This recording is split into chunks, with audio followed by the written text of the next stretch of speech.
gente é favorável à ideia de uma escola em tempo integral. Dito isso, a carga horária dos professores tem que fazer com que eles entreguem boas aulas para os alunos e tenham um compromisso na entrega dessas aulas.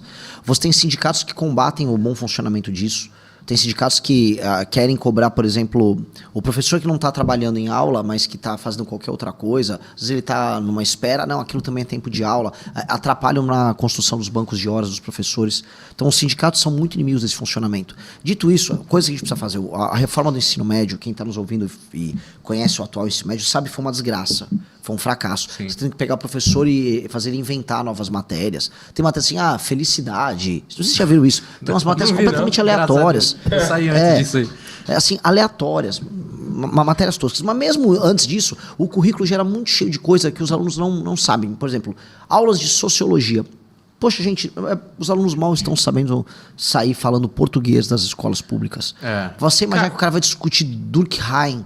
Não, porque o cara nem sabe o que é sociologia. Isso é uma matéria estúpida. E no fundo, o que é? Isso é um instrumento de contratação via serviço público de uma massa de estudantes que vem de universidades ligadas à esquerda, para que a esquerda tenha esse banco de professores trabalhando, uma maneira de infiltração. E isso não está resolvendo a vida do aluno. Você quer um exemplo disso? Eu mesmo estudei, vamos dizer assim, a partir da 5ª série ao terceirão, estudei inglês. Estamos aprendendo agora na KNN. Não é propaganda não, mas nós estamos aprendendo agora, não sabe bosta nenhuma, mano. Sim. Como que pode a gente 2 aulas por semana durante 8 anos e não aprendeu nada?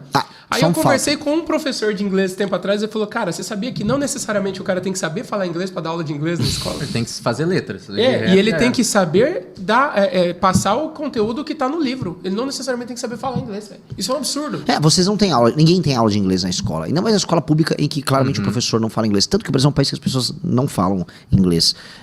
Às vezes vem amigos de fora pra cá, e da direita americana, direita inglesa, e eles falam assim, nossa, cara, assim, quase ninguém fala inglês, é muito difícil se comunicar com os brasileiros. E mesmo na elite, tá? Mesmo na elite, assim, falar inglês ainda é um bem escasso, tá? E isso é muito bizarro. O que acontece, né? A gente, no Brasil, a gente não consegue fazer o básico, mas tem ambições de imaginar que nós somos como uma espécie de uma Finlândia, ou uma Dinamarca, uma Noruega. Nós queremos ter discussões de países de primeiríssimo mundo, sendo nós próprios um país de terceiríssimo mundo. Então, a nossa educação, ela sabe a pessoa que come mortadela e arrota caviar? Nós não ensinamos a pessoa a falar português, mas quer ter aula de sociologia na escola, ou quer que o aluno que nem escreve direito construa o currículo dele no ensino médio. Acabou isso aí. A gente tem que acabar. Isso foi um erro, o novo ensino médio. Foi uma besteira. E nós precisamos focar em outra coisa. A autoridade do professor dentro de sala de aula. 2, nós precisamos ter, de maneira bem simples, sistema de alfabetização por método fônico, que é aquele método que a gente aprendeu sílabas, tipo assim, B, A, Ba, sabe? Você vai juntando as sílabas e você vai vendo, você vai falando, você vai repetindo até você entender e estruturar as palavras. Sim. Hoje há métodos alternativos em que você aprende a palavra como um bloco em si. E não foi funcionando. Então, vamos dizer, o analfabetismo funcional está sendo promovido como política de Estado. E vem sendo um horror. Temos que voltar com o método fônico, voltar com a autoridade do professor. Isso aqui tem que ser proibido em sala de aula. Jovens até 14 anos não podem ter redes sociais. Em escolas, em lugares em que há a presença muito grande de famílias desestruturadas, ou seja, filhos que não têm o pai presente, você tem que ter escolas militarizadas, porque alguém precisa oferecer a disciplina ao menino. Sim. O menino que vai pro crime é um menino sem disciplina, oriundo, na maior parte do tempo, de uma família pobre. Esse garoto precisa de uma figura masculina, um professor de educação física, ou um policial que vai estar presente ali para servir de espelho e também de medo. É um misto de, vou me inspirar nesse cara aqui, vou me inspirar, sabe, aquele professor de educação física que joga bola com você, ou um professor de história que é legal, que vira um modelo. Ou ele precisa, mas ele também precisa de alguém que fala, cala a boca, se comporta aí, moleque. Tipo um pai. É um pai, porque ele não tem o pai em casa. E aí esse cara é cooptado pelo crime. 80% dos jovens que vão parar na FEBEM não tem a presença paterna. E se você for ver, é exatamente isso. É um cara que passa a mão, promete um monte de coisa, não sei o quê, e bota regra pro cara seguir. Exatamente. Precisa dessa figura. Outra coisa, nós precisamos ter uma política de incentivos para os melhores diretores de escola. Tem diretor de escola que, quando quer fazer uma escola pública ficar boa, colocar a comunidade para ir para dentro, colocar aulas especiais, abrir a escola de fim de semana para você botar cursos, eventos, ele faz a escola andar. Esse cara tem que ter uma remuneração melhor. Então a escola apresenta bons índices educacionais no fim do ano, tem o SAEB, tem o próprio IDEB, se é uma escola estadual. O que tem que rolar? prêmio em grana. Grana. O cara, ó, você vai botar aí no fim do ano mais 20 pau de bônus aí pra você, prêmio pra você, e sua escola vai receber um investimento de mais 100, 200 mil reais pra vocês tocarem e continuarem fazendo a escola boa. Por quê? O dinheiro vai pra onde tá indo bem. Aí o que acontece? A escola começa a ficar boa, os outros alunos começam a querer se matricular, gera fila. Sim. E a escola que tá mal? Hoje no Brasil, a escola que tá mal, eles falam, não, precisamos ajudar ela a ir bem.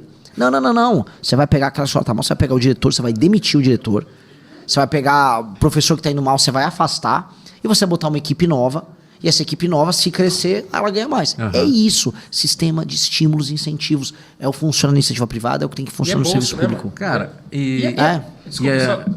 é possível, mano, isso? Óbvio que é. Na verdade, isso aí existe não de maneira agressiva, como eu quero que seja, mas existe já, iniciado pelo governo do Ceará. Você tem um sistema de incentivos e recompensas para escolas que vão melhores, para diretoras de escolas que vão melhores. Agora a gente tem que impulsionar isso. Gerar parcerias com a iniciativa privada também na escola, gerar grandes prêmios, participação em Olimpíadas. Tem que ter uma coisa que, especialmente nas escolas de ensino médio, existe, aquela coisa do cara que tem a jaquetinha da escola. A gente viu os filmes americanos, sabe, o time da minha escola vai enfrentar o time da escola vizinha ali. O orgulho, né? O orgulho, o pertencimento.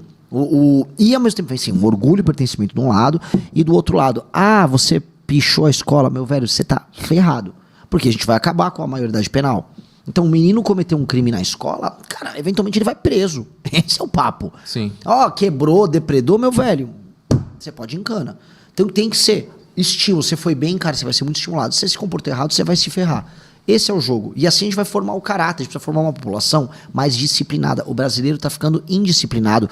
E o brasileiro tá sendo levado a crer o tempo todo que ser indisciplinado é legal, que é bacana. Não, olha só, eu sou um cachorro caramelo, a gente é zoeiro aqui. Cara, ninguém é zoeiro dá certo.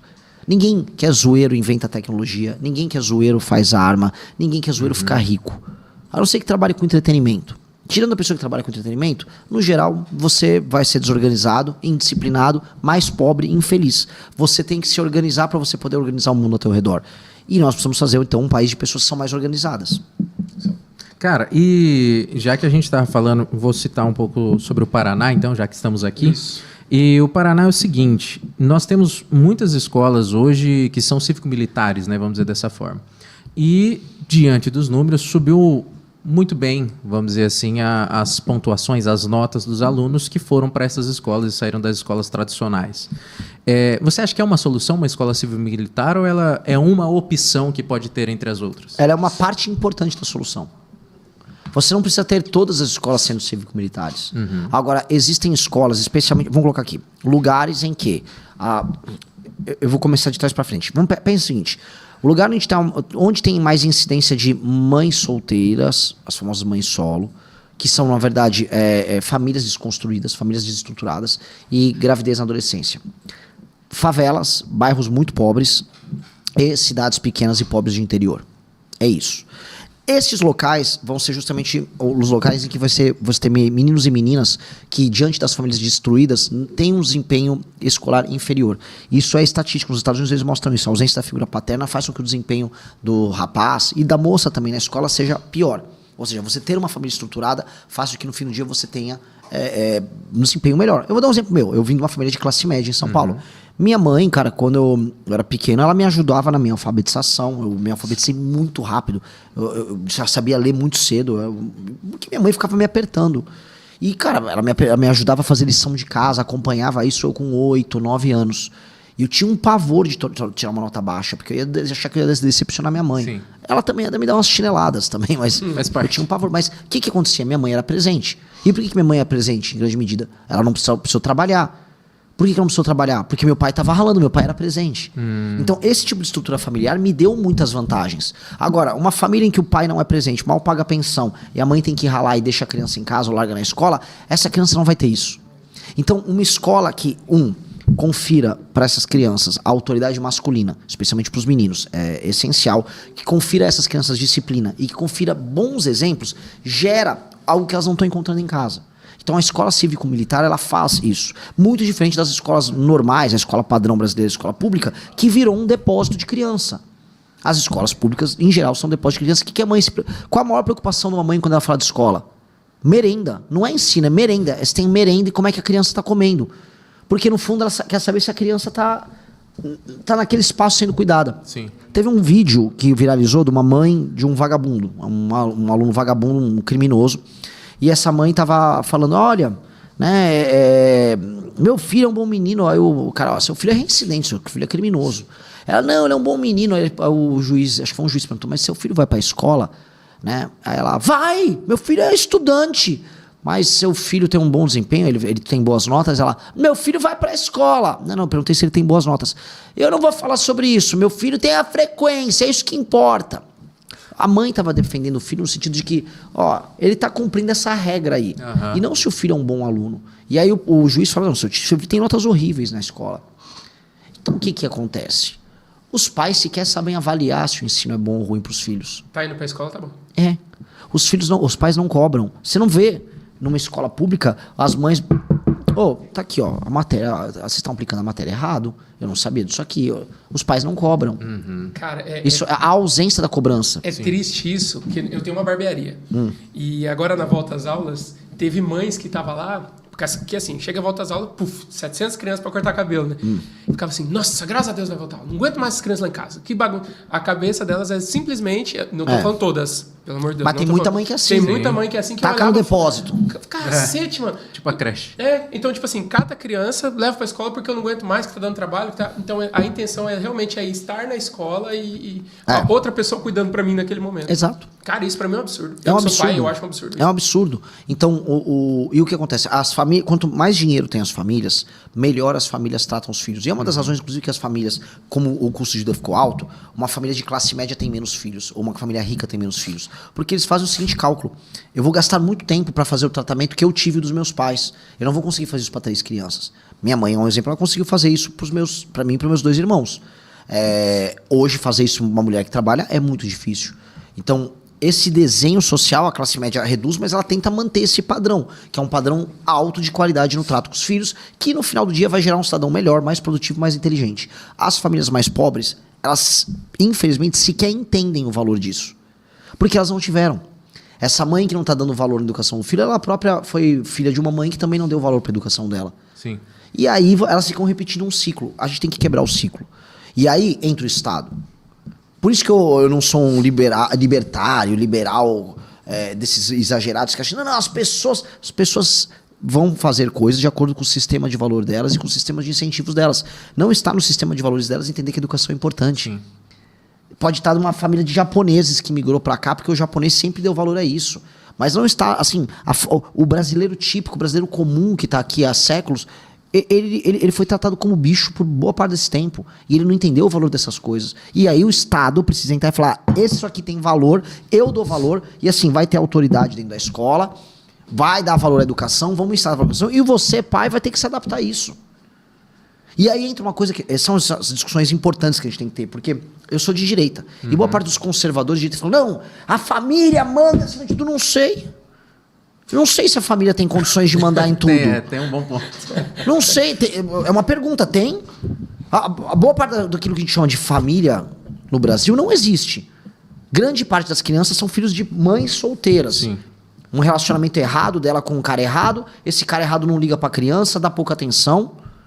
Consequentemente, fazendo pessoas que vão repetir o que eles fazem. Ciclo é uma repetição de ciclos. Poxa, então assim, vamos ser honestos aqui. Vai ter que ter alguém que vai ajudar a educar essa criança. E se o Estado não ajudar a fazer isso, vai ser, sei lá, o Oruan a fazer isso. Vai ser essa porcaria aqui a fazer isso. Pode crer. Então a gente tem que interferir de maneira positiva. A escola cívico-militar traz um ambiente com disciplina, com um sistema de valores. E isso ajuda a disciplinar, a ordenar a pessoa. O El Salvador está fazendo isso muito. Uma das coisas que eles colocaram é corte de cabelo em todo mundo, tira padrão, né? Padrão, para a pessoa entender assim, ela tem que chegar arrumada. Outra coisa, antigamente tinha muito isso, as pessoas tinham que ir de terno para a escola. Hoje não, vai de camiseta, vai shorts. Mas por que tinha o lance de ir arrumado para a escola? Porque a autodisciplina em manter uma roupa mais complicada gera a mesma autodisciplina da pessoa que acorda e arruma a própria cama. Sim. Né? A autodisciplina é importante para você construir hábitos nas pessoas. E eles querem gerar isso em El Salvador. E eu acho que faz sentido. A Ásia é sobre isso. Os países asiáticos conseguem crescer e criar sociedades melhores porque a autodisciplina é presente nas pessoas e há um culto à disciplina, há um culto à repetição. Eu não sei se estou falando demais, esses assuntos são legais. No No Japão tem o ritual do chá. né? Que você vai tomar um chá no Japão, um negócio demoradíssimo. Por que tem um ritual para tomar chá? Porque o que eles estão valorizando é a repetição e a disciplina. É uma forma de você se ordenar, e quando você ordena o mundo à sua volta. E aí você faz o mundo um lugar melhor. Então, essas coisas são muito importantes. Cara, e você citou El Salvador. Você se espelha muito no Bukele para fazer muita coisa. O Bukele é o líder inovador mais importante das Américas. Muito mais do que o Trump. Tá? Ele tem um competidor que é o Milley. Que todo mundo achava que era doido. Eu falei mal do Milley. Falei, esse cara é malucão, cachorro louco. Bom, cachorro louco, literalmente, ele disse que ele conversa com os cachorros. Os cachorros aconselham ele, né? Não é só conversar. O cachorro te aconselhar é foda, mano. Você chega, que bonitinho uma coisa, mano. O cachorro te dá conselho, é foda. Agora sim, tá provado que o cachorro dele é melhor do que os ministros do Brasil, né? O cachorro dele tá indo bem demais, né? Cachorro